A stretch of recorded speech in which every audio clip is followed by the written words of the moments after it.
మీరు ఏమి లేకుండా ఒక ముఖ్యమంత్రి స్థాయిలో ఉండి, అది కూడా అఫీషియల్ కాదు, మీ పార్టీ మీటింగ్లో, ఇదేం మీ తెలుగుదేశం పార్టీ వ్యవహారం ఇదేమన్నా?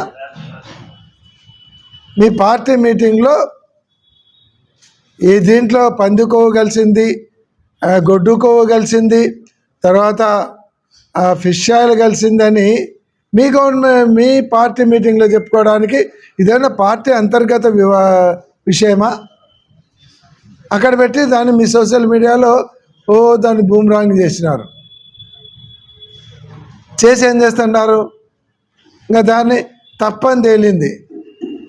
సిట్టు విచారణలో ఎటువంటి జంతువుల కొవ్వులు కలిసలేదని తప్పని తేలితే దానికి అక్కడికన్నా సరే బహిరంగ క్షమాపణ చెప్పుకోవడానికి అహంకారం అడ్డం వస్తే మనసులోనే క్షమాపణ చెప్పుకొని నోరు మూసుకొని ఉండాలి.